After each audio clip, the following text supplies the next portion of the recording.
Hoy en Primer Llamado, buscan reducir los contagios de COVID en las cárceles panameñas a través de una iniciativa parlamentaria. Se encuentran en celdas, que es una situación bastante deprimente entrar porque están uno encima del otro. Están hacinados. Hacinados por decirlo menos y no tienen ningún tipo de sistema de salubridad. A mí me sorprende que no hayan habido todavía más muertes. Se pueda gestionar que aquellas personas que se encuentran en procesos, las que no condenadas y tengan mínimo 9 meses de cumplimiento dentro del penal, se puedan llevar a un cambio de medida y un depósito de su residencia, un cambio de medida temporal.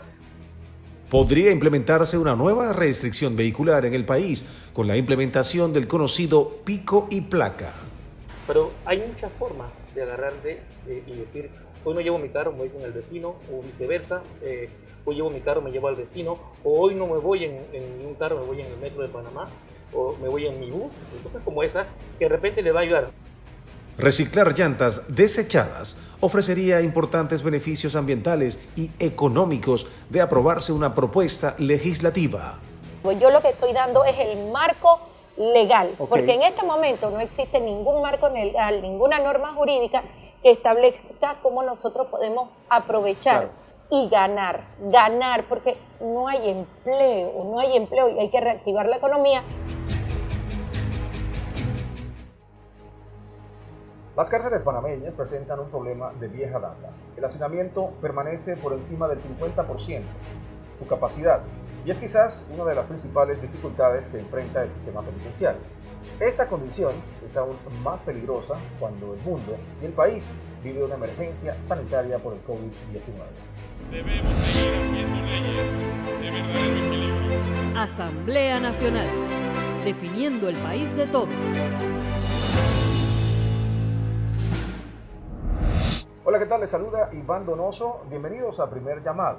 Hoy vamos a abordar este tema tan delicado e importante porque una iniciativa parlamentaria busca crear una solución temporal mientras se pasa o se sobrepasa, en este caso, el estado de emergencia en que vivimos por el COVID. Con nosotros la diputada suplente Ana Irene Delgado. Ella es una de las proponentes de este proyecto 301. Diputada, bienvenida a Primer Llamado. Háblenos un poco de esta ley. ¿Cuál es el espíritu? ¿Quiénes incluye o quiénes no incluye? O sea, ¿cómo va a funcionar esta ley en general? Sí, muchas gracias, Iván. Nosotros propusimos una iniciativa legislativa desde el mes de abril, luego de que en marzo se decretara en Panamá una emergencia nacional. ¿Cuál es el espíritu y cuál es el objetivo de esta ley? Frente a el hacinamiento que vive la República de Panamá en todas nuestras cárceles, porque no hay una sola cárcel en la cual no haya hacinamiento, nosotros consideramos pertinente, frente a la crisis sanitaria en la que estamos, que se tomaran medidas precisamente buscando que estas cárceles se liberaran un poco de privados de libertad. Pero en el proyecto de ley que presentamos nos referimos específicamente a los privados de libertad que están en prisión preventiva. Es decir, no hemos incluido absolutamente a ningún privado de libertad que haya sido condenado. O sea, no ha sido juzgado, no hay una condena en firme, o sea, solamente para, y a pesar de que es para los detención preventiva, también para ciertos delitos, inclusive, tengo entendido. Nosotros en esto en ninguna manera hemos tenido un carácter firme en el sentido de objetar cuáles son los delitos que se incluyen y cuáles no. Cuando fuimos a un primer debate y a un procesamiento previo a este dentro de la Comisión de Gobierno, nosotros fuimos objeto de varios cambios que propusieron los comisionados en su momento y nosotros precisamente tratando de buscar el consenso accedimos absolutamente a todos estos cambios. Es decir, que el proyecto de ley que usted ve en este momento ha sido completamente desnaturalizado frente a la propuesta inicial que hicimos. Nosotros no quisimos tener una mentalidad obcecada en el sentido de que fuimos muy flexibles y dijimos, si estos delitos lo quieren incluir, se incluyen y si no, no. Es decir, quedó una ley bastante escuálida frente a la primera ley que se presentó, pero consideramos que fue un primer paso con el objeto de que estas cárceles se liberaran un poco la cantidad de personas que están en ellas. O sea, en este caso, por lo que entiendo, entonces habría que evaluar cada situación de cada reo para determinar si es posible o no que tenga la oportunidad de beneficiarse de esta medida, de salir pues, libertad condicional, diría yo en este caso, alguna medida diferente a la detención preventiva. Una medida distinta a la prisión preventiva, pero no es de ninguna manera que lo estamos liberando del cargo. Es decir, que fueran a sus casas, que tuvieran una casa por cárcel y que una vez se levantara la emergencia sanitaria, estas personas volvieran a las autoridades. Es más, incluimos, si no mal recuerdo, en el artículo 7º, 8º, que se incluyan las personas mayores, mujeres mayores de 58 años y hombres mayores de 62 por su condición de edad, que son más vulnerables a la enfermedad, y también personas que tuvieran enfermedades crónicas. Es decir, aquellas personas que solo por su condición de salud iban a ser más vulnerables a no resistir en caso de ser contagiados. Pero en el tema de la edad, no importa si goza o no de buena salud, es simplemente por la edad, en este momento de COVID. En el momento de COVID, solamente en el momento de COVID. Y nosotros, si me permite hacerle una anotación, hemos tomado esta consideración frente a los tratados en los cuales la República de Panamá es signatario. Nosotros somos signatarios de tratados que envuelven los derechos humanos y nos indican que los privados de libertad, si bien es cierto, se les está quitando ese derecho a salir, sí se deben mantener en unas condiciones de salud por lo menos aceptables dentro de su celda, dentro de este sistema carcelario. Y nosotros sabemos que este problema no es de ahora ni del año 2020. Este problema viene de años en Panamá, pero se agudiza precisamente por esta condición que tenemos mundial. Se convierte en un peligro mucho más fuerte considerando pues, lo contagioso que es el COVID, la situación que estamos viviendo. Estos detenidos en este momento, en detención preventiva, que optarían por este beneficio, deben llenar algún tipo de requisito, porque tengo entendido que hay uno que tiene que ver con la condena, el tiempo que han cumplido, bueno, no la condena porque no están condenados, pero el tiempo que han permanecido dentro del recinto penitenciario. Muy bien que menciona eso, porque yo me he encontrado con casos cuando hice el estudio de personas que llevan 7, 9, 10 años en una prisión preventiva. Y usted sabe que aunque fuesen condenados, ya su condena haya sido rebasada. ¿Por qué? Porque han sido detenidos preventivamente por mucho más de la pena que establece el Código Penal. Es decir, nosotros establecimos unos parámetros sujetos a cambio, por supuesto, porque ese proyecto se encuentra en este momento en un segundo debate en donde todavía se pueden establecer modificaciones. Y dijimos, aquí tenemos ciertos delitos, repito, delitos que no conllevan a poner en peligro a la ciudadanía. Nos referimos a delitos por los cuales las personas están en este momento hacinando cárceles que se pueden liberar en estos meses de pandemia, regresar a órdenes de las autoridades competentes una vez se termina la emergencia nacional y el sistema continúa. Pero yo me voy más allá. Esto es un problema que tiene más fondo que solamente el sistema penitenciario. Nosotros tenemos un órgano judicial con una mora impresionante.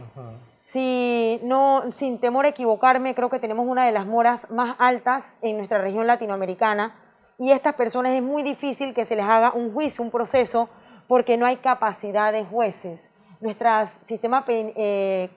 órgano judicial está topado y esa es la razón por la cual vemos esa cantidad de gente y de personas, de seres humanos en las cárceles, y además Panamá representa, imagínense ustedes estos números, un 40%, 41% de los privados de libertad de la República de Panamá están en prisión preventiva. Imagínense ustedes, es decir, esperando un juicio.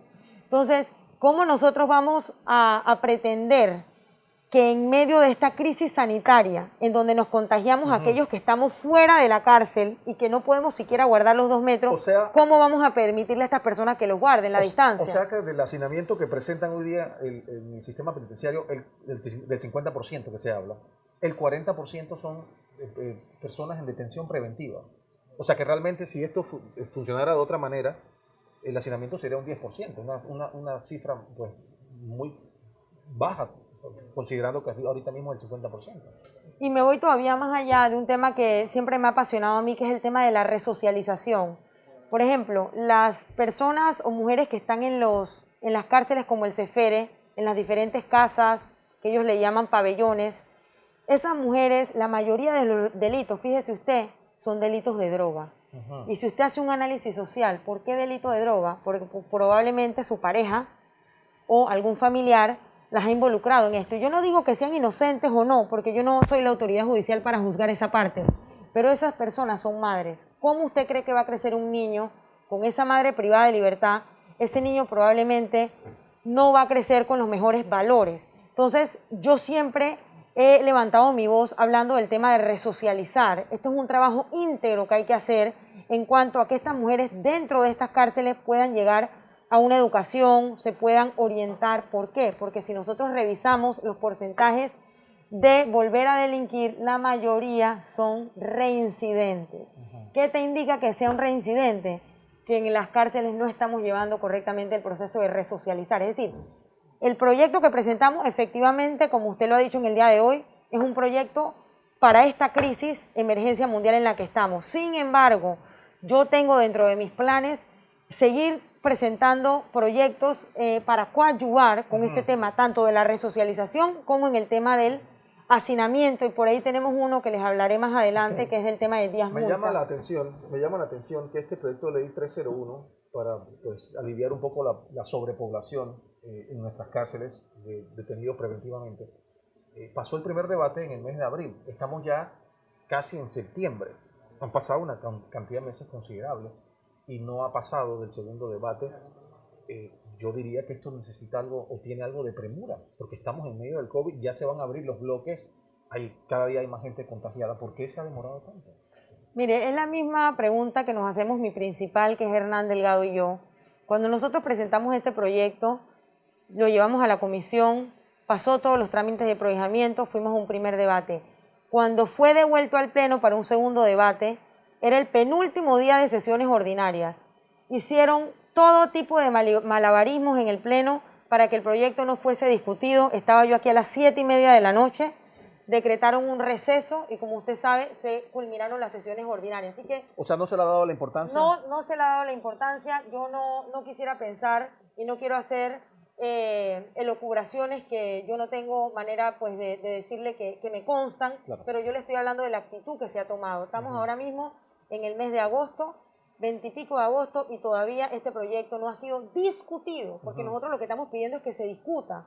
Si en el Pleno se quieren hacer algunas alteraciones al mismo, nosotros estamos muy abiertos a que se haga. Claro. Pero las personas, le repito, se siguen muriendo. Aquí estamos hablando de seres humanos. Hemos tenido varios fallecidos en La Joya, en La Joyita, contagiados en la cárcel de Chiriquí, en la cárcel Nueva Esperanza de Colón. Y le repito, son personas que si han cometido un error, yo no soy quien para juzgarlas, pero tienen derecho por lo menos a la salud. Claro, algunos dirán que al paso que va, pasará el COVID y cuando se apruebe ya no será necesario, entonces, quizás.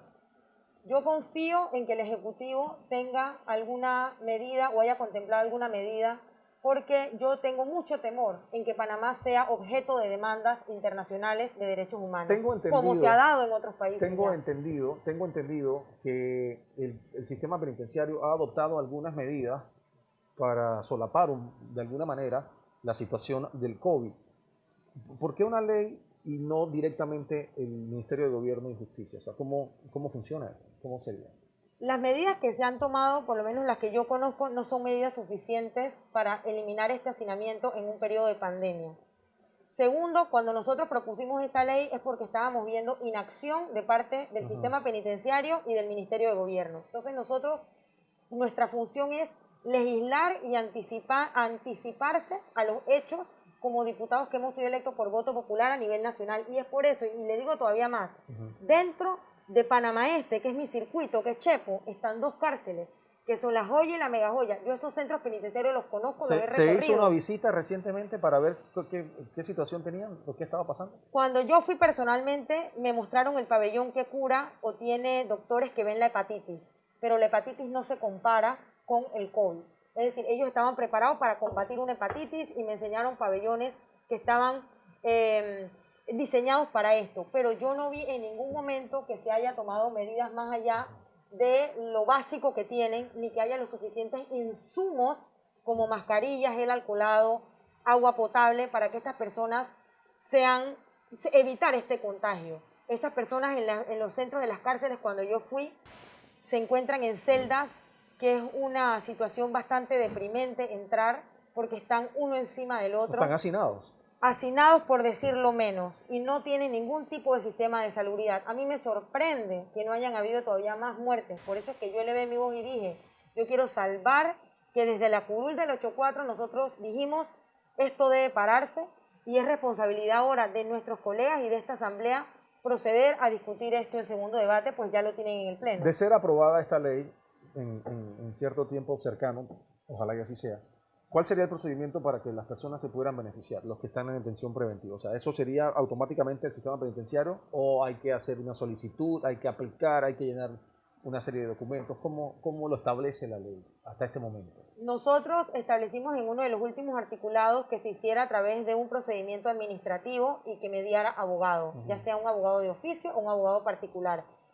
Y es bueno que lo mencionen porque no va a ser un proceso automático. Esto todavía lleva un trámite burocrático. He allí nuestra premura en que esto hubiese sido tramitado desde el mes de abril, porque como usted bien lo ha dicho, estamos en agosto, estamos por abrir el resto de los bloques y todavía no se ha tomado ninguna determinación. Pero yo voy todavía más allá de eso. Si consideran que en este momento estamos tarde para la liberación de los reos o de los privados de libertad en prisión preventiva, yo insto a que las autoridades del Ministerio de Gobierno y el sistema penitenciario volquen sus ojos hacia los privados de libertad y se haga un trabajo realmente consciente para resocializar y llevar programas dentro de este sistema penitenciario, porque le repito, hay una cantidad de reincidencia importante, y no solamente reincidencia, sino todas estas personas tienen familia y estamos hablando de un círculo vicioso. Y eso me preocupa a mí todavía más allá del cargo, del presupuesto. ¿Usted sabe cuánto le cuesta al Estado panameño la joya, la mega joya en lo que es seguridad y alimentación? Son millones de dólares al año. O sea que poner a estas personas que están en detención preventiva en la calle mientras se soluciona este problema le va a ahorrar dinero entonces al Estado. Según los estudios que nosotros hemos hecho antes de presentar la ley, es un ahorro importante porque estamos hablando, yo solamente le veo los números, no sé qué clase de alimentación ellos tienen en las cárceles, pero yo sé que hay un número específico en cuanto a lo que es el mantenimiento, tema de alimentación y temas de salubridad, que sería un ahorro para el Estado. Se pudiera variar algunos delitos, yo no digo todos, en días multa, que esos días multa entren a las arcas del Estado. Es decir, hay muchas maneras de verlo, pero no estamos capacitados en este momento para la cantidad de privados que tenemos allí. ¿Otros países, organismos internacionales han actuado de manera similar o han partido por delante en sacar de sus cárceles a reos o a personas que estén en detención preventiva? Le digo más, Michelle Bachelet, que es la delegada de las Naciones Unidas, estableció y dijo un comunicado en el mes de marzo, diciendo, insto a los países latinoamericanos que hagan una liberación importante de los presos, ya que todos nos encontramos en un hacinamiento y van a haber contagios, por consiguiente muertes. Luego que ella hizo ese pronunciamiento en un documento oficial de las Naciones Unidas, de la cual nuestro país es parte, y yo cuando fui embajadora de Panamá en el Reino Unido, fui parte de un organismo de las Naciones Unidas como es la OMI, y sé que estas normas son de obligatorio cumplimiento. Luego, posterior a esto, hizo un pronunciamiento Andrés Manuel López Obrador en México, nuestra hermana República de Colombia, Brasil, el mismo Estados Unidos en ciertos estados, no en todos los estados, en ciertos estados, y si mal no recuerdo algunos países en Centroamérica. Es decir, que ya ha habido un patrón, así que si nos vamos a legislación comparada, no es que es algo nuevo ni novedoso, ni que Panamá lo va a hacer, no. ¿Pero se hizo a través de ley? ¿Se hizo a través de ley o se hizo a través de un decreto ejecutivo? O sea, ¿quién tomó la iniciativa? En el caso de México, Andrés Manuel López Obrador, el presidente. Y en el caso de Colombia, igualmente el presidente de Colombia. En el caso... ¿Hay alguna experiencia con una ley aprobada? Hay una experiencia de una ley que yo traje aquí cuando estábamos en el debate, que es la ley de Colombia. En Colombia se hizo por muy numerosa esa ley, tenía un articulado grandísimo porque detallaba cada delito.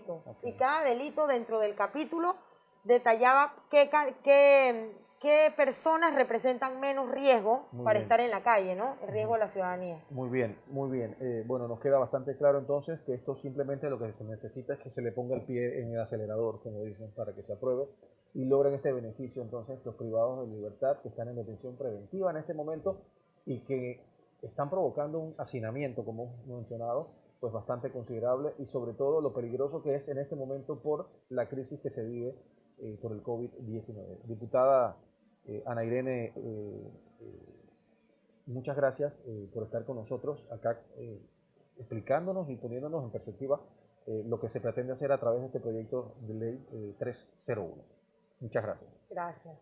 Y luego de haber conversado con la diputada suplente Ana Irene Delgado sobre el tema del hacinamiento en las cárceles, y la propuesta de ley que tienen para desalojar un poco, sobre todo, a los privados de libertad en detención preventiva. Vamos a conversar con el director precisamente del sistema penitenciario para que él nos ponga en perspectiva lo que se está haciendo desde adentro de esta institución para paliar este problema durante la crisis del COVID-19. Vamos a la pausa y regresamos con más aquí en Primer Llamado. Se pueda gestionar que aquellas personas que se encuentran en proceso, las que no condenadas y tengan mínimo 9 meses de cumplimiento dentro del penal, se puedan llevar a un cambio de medida y un depósito de su residencia, un cambio de medida temporal. Debemos seguir haciendo leyes de verdadero equilibrio. Asamblea Nacional, definiendo el país de todos.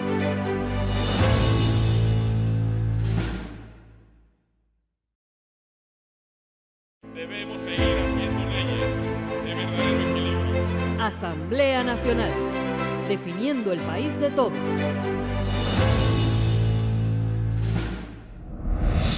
Seguimos hablando del sistema penitenciario y tal como habíamos anunciado antes de ir a la pausa, está con nosotros Carlos González, es el director encargado precisamente del sistema penitenciario. Director, bienvenido a Primer Llamado.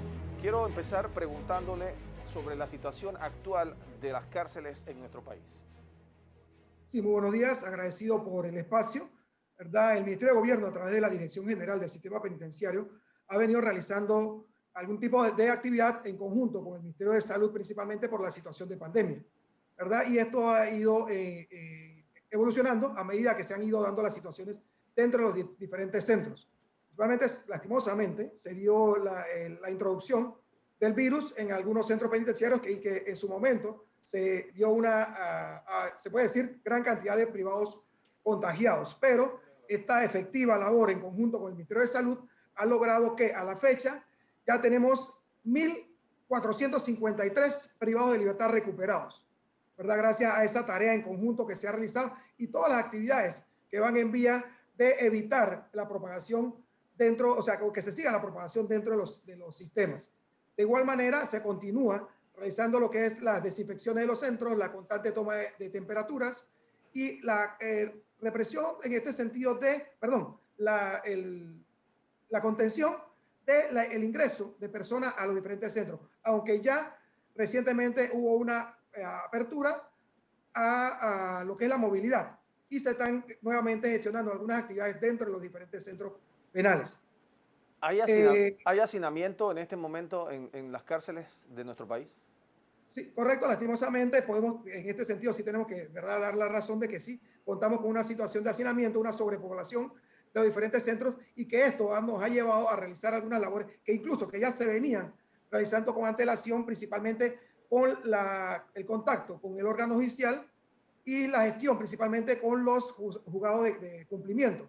Y esto nos ha llevado que a la fecha ya hayamos 650 cambios de medidas. O sea, privados de libertad que se encontraban cumpliendo penas y que estaban en una etapa evolutiva y que en la gestión en conjunto con el órgano judicial se han podido dar este cambio de medidas. Prisiones domiciliarias, ¿verdad? Para que estos puedan salir de los centros y haya una disminución en la cantidad de privados dentro de los centros. O sea, de igual manera... Sí se está tratando entonces de desahogar un poco la cantidad de detenidos, sobre todo los que están, tengo entendido, en detención preventiva. ¿Este es el caso? Sí, correcto. Esto en esa situación de detención, pero esto va en lo que están en condenas. De igual manera, y lógico, esto por parte de que se tiene un proyecto que se está llevando y que está en evolución, y creo que si mal no me equivoco está dentro de la Asamblea, que es ver de la gestión que a partir de que esto, si se llega a aprobar en su tercer debate, se pueda tener que al momento de la promulgación de esta ley, se pueda gestionar que aquellas personas que se encuentran en procesos, o sea, que no condenadas y tengan mínimo 9 meses de cumplimiento dentro del penal, se puedan llevar a un cambio de medida y un depósito de su residencia, un cambio de medida temporal mientras que dura el proceso. Yo conversaba con la diputada Ana Irene Delgado. Ella forma parte de un grupo de diputados que ha presentado un proyecto de ley, el 301, que tiene que ver precisamente con la creación de mayores espacios dentro de la cárcel o evitar el hacinamiento en este sentido por el COVID. Y yo le preguntaba, ¿esto no lo puede hacer directamente el Ministerio de Gobierno a través del sistema penitenciario, como usted lo está mencionando, me da la impresión como que quieren hacerse esfuerzos independientes. O sea, ¿cómo lo ve usted esta iniciativa, esta propuesta por parte de la Asamblea? Sí, principalmente, y voy a la parte de Gacoté, por parte de las prisiones, porque esta situación de los cambios de medidas por parte de los juzgados de cumplimiento son aquellas personas que han sido sancionadas ya, o sea, que están condenadas. Y por eso se llega al acuerdo, y dependiendo del periodo que tengan ya de cumplimiento dentro del centro, cambiar esta medida por medio del órgano judicial. Lo que está dentro de la propuesta de ley es aquellas personas que no han sido condenadas aún y que están en periodo de investigación y que están en periodo de procesos. Que su periodo de investigación todavía no ha culminado. Todavía no se sabe su situación jurídica real cuál va a ser. Ok. Esa parte no se la había escuchado claramente. Entonces, lo que ustedes están haciendo es cambiándole la medida a los que ya han sido condenados, que están cumpliendo su condena. Lo que está proponiendo la Asamblea es que se le dé la libertad condicional o provisional o un cambio de medida a los que están en detención preventiva, que todavía no han sido condenados, o sea, que están bajo una investigación en este momento. O sea, ahí hay entonces una diferencia, hay una discrepancia entre quiénes serían los beneficiados, en este caso, por una medida de este tipo. Correcto.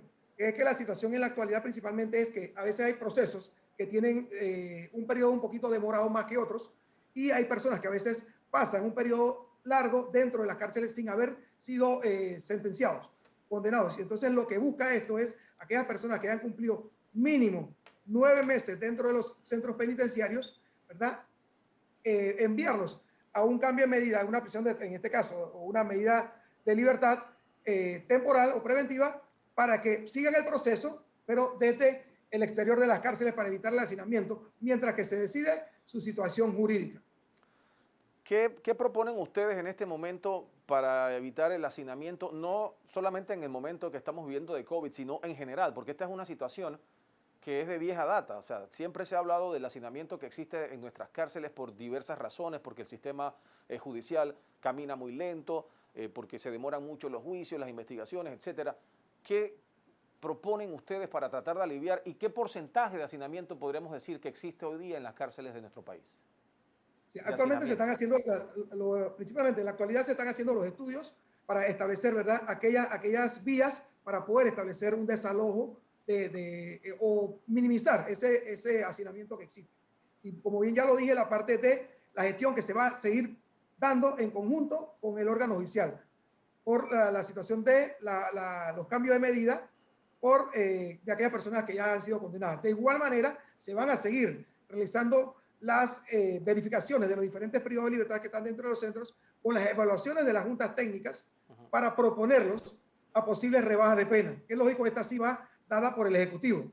Y lógico son las evaluaciones que se hacen mediante el análisis psicológico, de trabajo social, de igual manera la parte de aspecto jurídico y la parte de seguridad. O sea, la conducta que haya mantenido el periodo dentro de los centros para cambiar esta medida, proponerlos para posibles rebajas de pena. Y de igual manera, aquellos que puedan estar en un cambio de estatus, por lo menos lo que es la libertad vigilada, que esta persona no esté dentro del centro, sino que pueda ir a gestionar una labor extramuros o que pueda estar en su residencia y realizando una labor que incluso le ayude a minimizar su tiempo dentro del costado, o sea, lo que es la conmutación de pena. Y lógico, dentro de todo esto ya se están haciendo acercamientos con algunas entidades como el MIBIOT, Mi Ambiente, para gestionar algunas actividades que puedan realizar estos privados de libertad, lógico, cuando se pueda liberar esta situación de salud que tenemos actualmente y puedan salir de los centros penitenciarios los privados de libertad y puedan colaborar también entonces con la comunidad, haciendo en este caso por lo menos la parte que lo que es la reforestación y de igual manera con el MIBIOT la creación o la construcción de viviendas para personas de escasos recursos. Bien, me queda claro entonces que dentro del mismo sistema penitenciario y del Ministerio de Gobierno sí se están haciendo entonces los esfuerzos en este momento, a diferencia de lo que quizás algunos pues no tengan muy claro, para contrarrestar el efecto y el impacto que ha tenido el COVID, la pandemia, en nuestro país y que obviamente pues no afecte directamente a los privados de libertad. ¿Cómo ustedes tienen algún conocimiento de estos casos que se dieron dentro de las cárceles? O sea, si se estaban llevando adelante medidas de chequeos, de temperaturas, etcétera, ¿cómo se dieron estos contagios? Sí, si bien es cierto, desde el día 1, ¿verdad?, se tomaron las medidas de sanitización de cada uno de los centros y controles dentro de las entradas. Se bloqueó el acceso de personas ajenas a los centros y de igual manera se comenzaron a hacer los registros de todos aquellos insumos y enseres que entran, ¿verdad?, a los centros. Pero sabemos que a veces, lastimosamente, el virus se nos cuela en lo mínimo, el mínimo descuido, la mínima situación de que no exista la sanitización de los enseres que entren. Y constantemente lo que sí se ha seguido dando es la entrega de valores y de enseres de los privados. Estos entran, los entrega un familiar y lógico son entregados al privado de libertad en el área donde se encuentre dentro del centro penitenciario. Entonces, también existen los contactos externos que en la actualidad nos llevó a que cualquier privado que por situación emergente tenga que salir del centro, llámese atención médica, por emergencia, situación jurídica, que tenga que salir a una situación de una actividad con un perito, porque lo solicitó el tribunal, entonces esta persona sale y esta persona, lógico, tiene contacto con el exterior y retorna nuevamente al centro. Entonces, a medida que se fueron dando las situaciones, ya incluso se restringió. Actualmente, cualquier privado que salga por alguna situación de necesidad tiene que realizar una cuarentena mínimo de 14 días para poder ingresar a su pabellón de origen. Yo quería preguntarle, en el caso de los familiares, por ejemplo, las visitas en este momento están restringidas. ¿Cómo se está manejando eso? Sí, las visitas, ahora las visitas están, cero visitas, por decirlo de esta manera. No hay visitas en este momento. No hay visitas en este momento. El contacto que tienen ahora mismo los privados de libertad son por videollamadas o videoconferencias con sus apoderados judiciales. De igual manera, incluso las audiencias se están dando por videoaudiencias.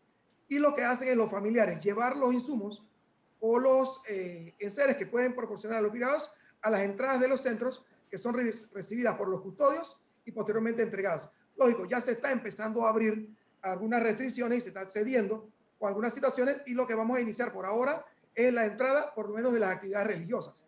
Ya a la medida se están creando o adecuando áreas donde se daban las visitas con anterioridad, pero lógico, con la situación que tenemos ahora de salud, estamos gestionando actividades donde se están creando lavabos o agregando más lavabos, baños adicionales, los cuales van a ser utilizados por las visitas al momento que ya se dé el acceso a las visitas. Lógico, van a ser mínimas, una, máximo dos. En su momento se está viendo esto en coordinación con el Ministerio de Salud para poder llegar a esto, lógico, porque ellos deben tener algún tipo de contacto con sus familiares. Director, la mayoría de los casos que han dado positivo han sido en cárceles del área de la provincia de Panamá y Panamá Oeste, como imaginaríamos.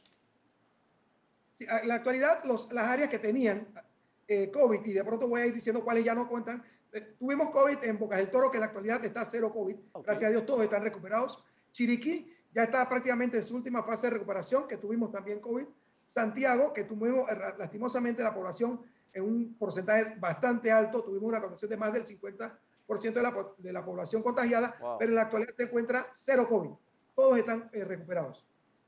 De igual manera, hacia Panamá, ya en Ceferes solamente contamos con una sola privada que está en su última semana de recuperación y que va a retornar posteriormente al centro de origen, que en este caso es Ceferes. La joyita, la joya, la mega joya, ¿cómo es la situación en estas que son las cárceles que más población tienen? Sí, correcto. La evolución de estos centros ya ha sido bastante satisfactoria y lógico por la supervisión constante, el monitoreo del personal de salud, y podemos decir que en la actualidad solamente a nivel nacional tenemos solamente 111 privados contagiados a nivel nacional. Y ya la mayoría de ellos está en su última etapa de recuperación. Hubo un momento de que hubo 1000 y tantos, me dijo, y ahora están en 100 y ¿qué? ¿Me dijo? Sí, correcto. En su momento tuvimos 1.568 positivos, ¿verdad? Que ya tenemos de esos 1.453 recuperados. Muy bien. Para finalizar, director Carlos González, la iniciativa que se lleva adelante acá en la Asamblea de Diputados para tratar de aliviar el hacinamiento en las cárceles por el COVID y estas cosas y darle un cambio de medida, sobre todo a los que están en detención preventiva. ¿Ustedes con qué ojos lo ven? ¿Lo ven como una buena iniciativa o ustedes piensan que como sistema penitenciario, pues bajo el paraguas del Ministerio de Gobierno, pueden resolver la situación por su propia cuenta sin ningún Ahora mismo, problema? Con la situación que tenemos y principalmente la situación de salud, y que bien, va encaminado casualmente este artículo en esta situación de esta temporada, este periodo de pandemia, lo vemos de una manera bastante satisfactoria porque sí nos va a ayudar, principalmente por este tiempo que se va a establecer la situación de sobrepoblación que mantenemos en las diferentes cárceles. Así que eso sí es una situación positiva y que sí, claro que sí, nos va a ayudar, ¿verdad?, a agilizar o a vaciar, diciéndolo de alguna manera, ¿verdad?, la sobrepoblación que mantenemos dentro de los centros penitenciarios. Lógico, esto aunado a las actividades que realiza propiamente el sistema penitenciario. Claro. Oiga, director Carlos González, muchas gracias. Le agradezco su tiempo acá en Primer Llamado y para explicarnos la situación de hacinamiento y cómo se está manejando entonces este tema del COVID-19 en nuestras cárceles. Que tenga un excelente día y, bueno, conversaremos probablemente más adelante porque hay mucho más de qué conversar. Muchas gracias. Agradecido por el espacio. Mil bendiciones. Y luego de conversar con Carlos González, director encargado del sistema penitenciario, tenemos que hacer una pausa. Al regresar, vamos a cambiar radicalmente de tema. Vamos a hablar sobre el medio ambiente y algunas iniciativas que se están dando dentro de la Asamblea Nacional de Diputados para minimizar el impacto negativo precisamente al medio ambiente a través de proyectos de ley que se están presentando y que ya se han presentado de hecho. Eso lo conversaremos con el diputado Víctor Castillo y también con la diputada Zulay Rodríguez. Así que ustedes manténganse aquí con nosotros en Primer Llamado. Ya regresamos. Pero hay muchas formas de agarrar y decir, hoy no llevo mi carro, me voy con el vecino, o viceversa, hoy llevo mi carro, me llevo al vecino, o hoy no me voy en un carro, me voy en el metro de Panamá, o me voy en mi bus, cosas como esas que de repente le va a ayudar. Yo lo que estoy dando es el marco legal, porque en este momento no existe ningún marco legal, ninguna norma jurídica que establezca cómo nosotros podemos aprovechar y ganar, porque no hay empleo y hay que reactivar la economía. Debemos seguir haciendo leyes de verdadero equilibrio. Asamblea Nacional, definiendo el país de todos.